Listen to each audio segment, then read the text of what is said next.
Edi Mulyadi ditahan dan jadi tersangka. Masyarakat Dayak berterima kasih.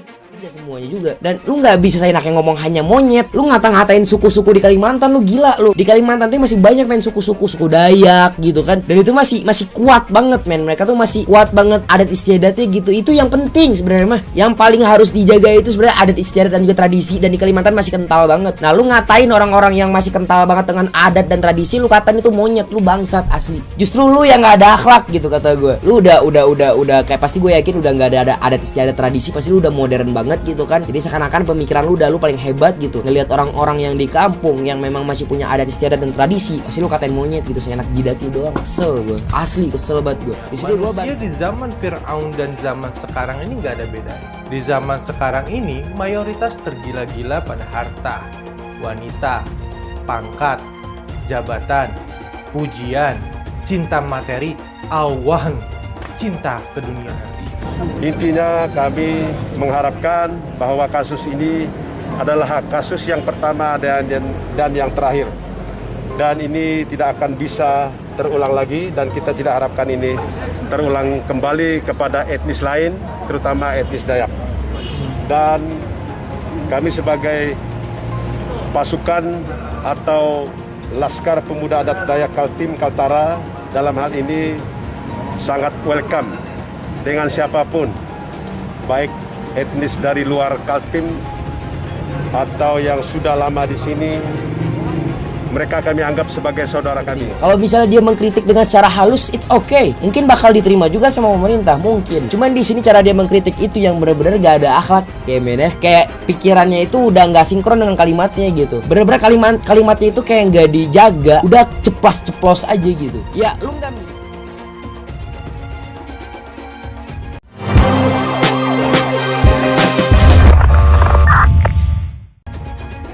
jpnn.com Jakarta. Juru bicara Aliansi Borneo Bersatu Rahmat Nasution Hamka merespon penetapan status tersangka dan penahanan terhadap Edi Mulyadi. Rahmat mengatakan masyarakat Dayak mengucapkan terima kasih atas kinerja Polri yang cepat dan tegas. Proses hukum ini bisa berjalan sebagaimana mestinya dan sudah dijadikan tersangka dan ditahan langsung, kata Rahmat kepada jpnn.com Selasa 1 Februari. Dia juga menyebut penahanan tersebut sudah merespon pada tuntutan dan aspirasi masyarakat Dayak pada khususnya warga Kalimantan di Pulau Borneo pada umumnya. Bareskrim Polri sendiri telah resmi menetapkan YouTuber Edi Mulyadi sebagai tersangka ujaran kebencian bermuatan suku, agama, ras, dan antar golongan atau SARA tentang jin buang anak pada hari Senin 31 Januari.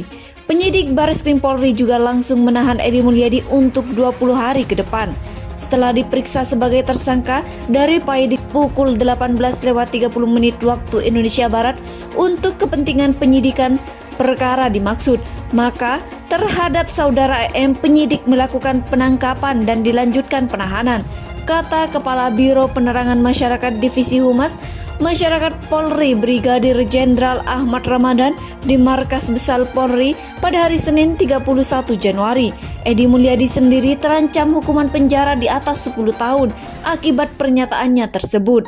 Masyarakat Dayak berterima kasih atas penetapan status tersangka dan penahanan terhadap Edi Mulyadi. Gala Media. Pengamat komunikasi politik Universitas Esa Unggul M. Jamiluddin Ritonga menyoroti kasus yang melibatkan Edi Mulyadi dan Artria Dahlan.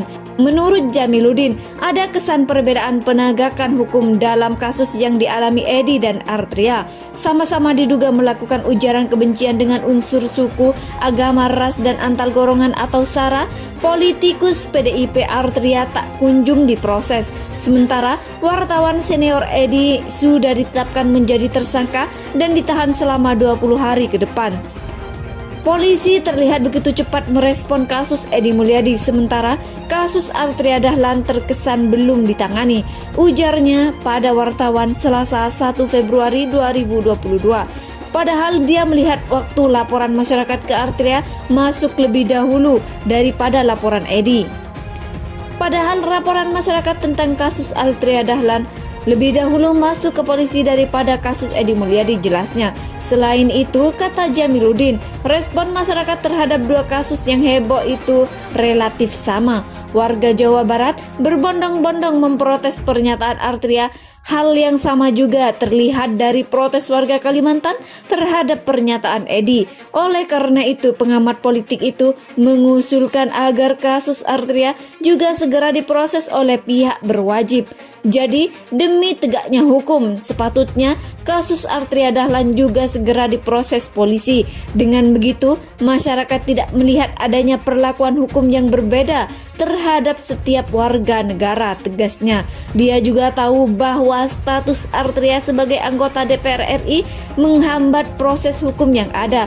Untuk memeriksa anggota DPR RI, kata dia, memang membutuhkan izin presiden. Bila memang seperti itu, lanjut Jamiluddin, sebaiknya polisi menyampaikan ke masyarakat kalau memang itu yang menjadi penyebabnya.